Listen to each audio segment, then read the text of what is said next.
is The Opinions, a show that brings you a mix of voices from New York Times Opinion. You've heard the news. Here's what to make of it.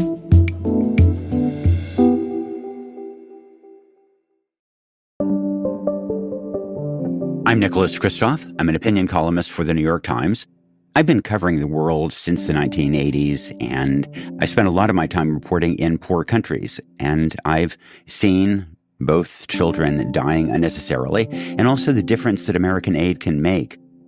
One of the things that I'm proudest of as an American is what we did on HIV/AIDS. And, in the early 2000s, Southern Africa was just devastated. I would come across households of orphan kids living alone because all their parents had died and their caregivers had died. And then President George W. Bush started PEPFAR, which was his big AIDS program. It has saved 26 million lives so far. And I knew it was working when on one trip, the coffin makers in Malawi told me that their business was collapsing because people weren't dying anymore. And I just felt so good about what we as taxpayers were able to do. But that era of American moral leadership, I fear, is now over.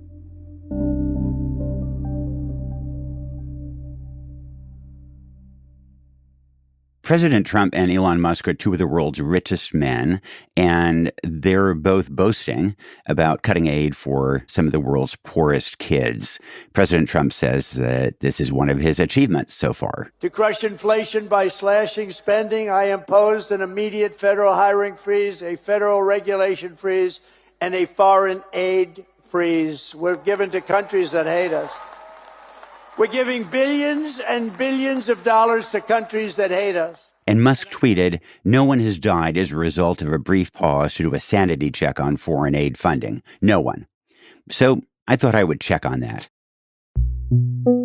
I traveled to South Sudan, which is one of the world's poorest and most fragile countries. And what I found is that what Musk said is absolutely not true.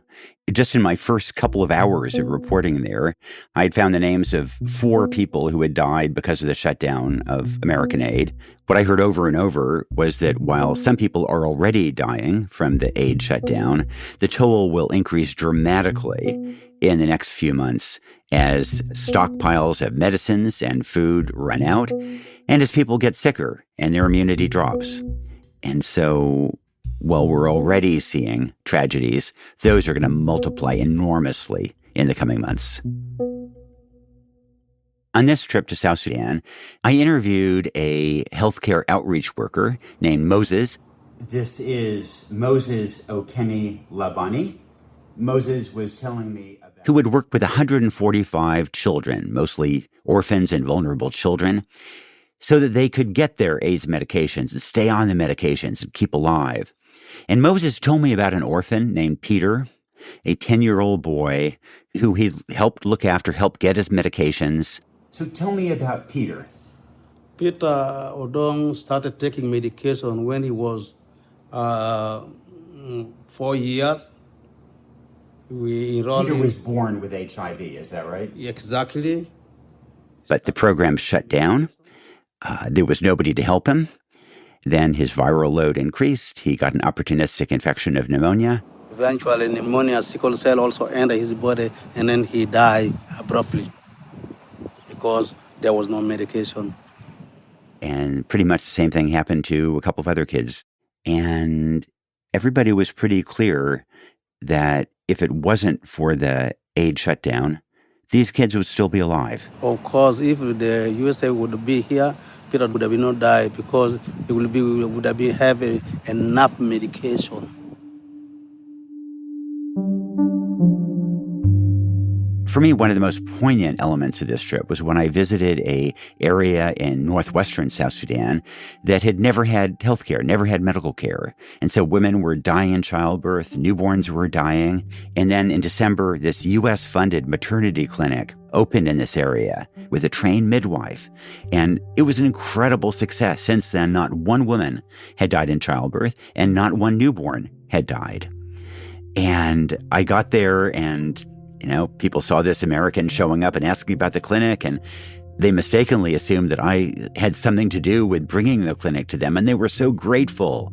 There was a mom who was in labor, and she wanted to name her baby after me, and the village elders assembled, and they gave speeches thanking me and thanking America for its generosity.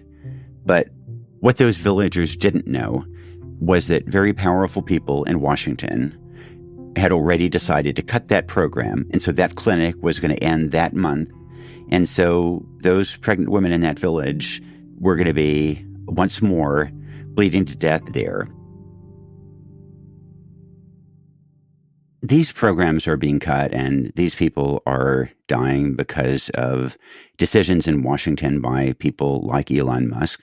So I asked people, have you heard of Elon Musk? Does that name mean anything? No, I've never heard about it. So he is the richest man in the world. Yes. He helped dismantle U.S. I explained that Musk said no one was dying.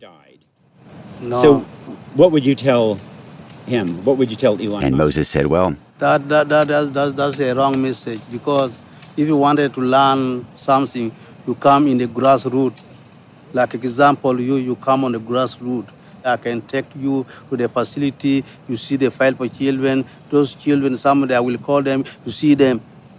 This is what I can tell you.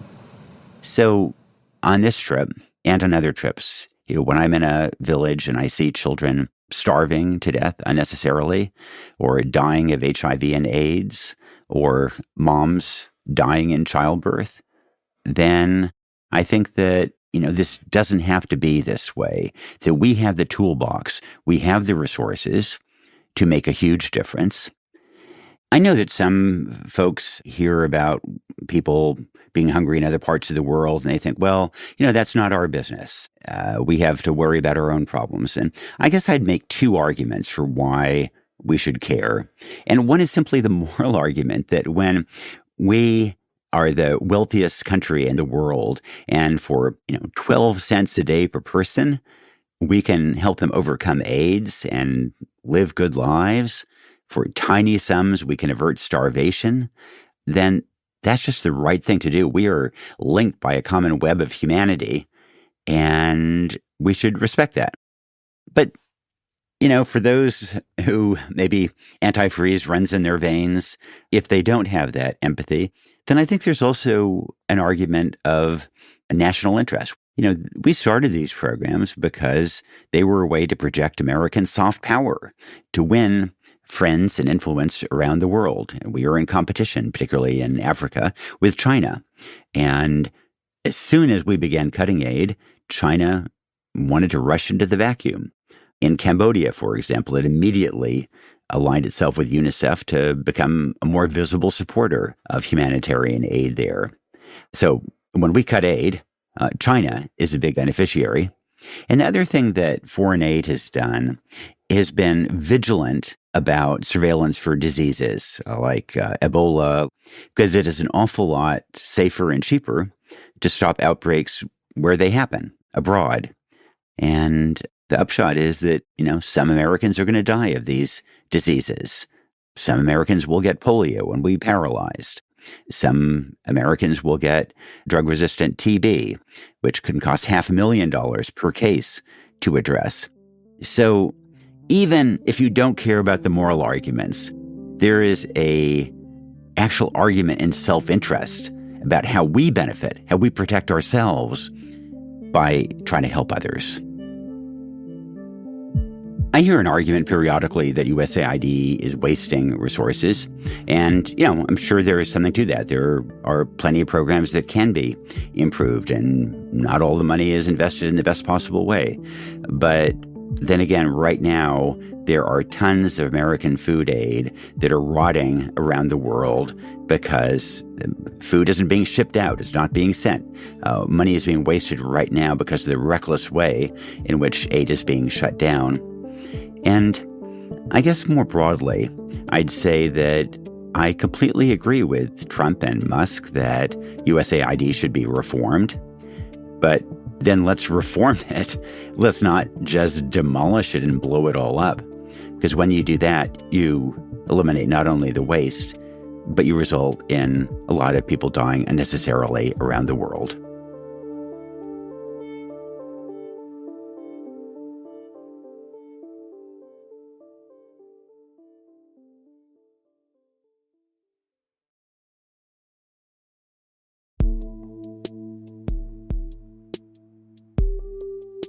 If you like this show, follow it on Spotify, Apple, or wherever you get your podcasts. This show is produced by Derek Arthur, Sophia Alvarez-Boyd, Vishaka Durba, Phoebe Lett, Christina Samuelewski, and Jillian Weinberger. It's edited by Kari Pitkin, Allison Bruzek, and Annie Rose Strasser.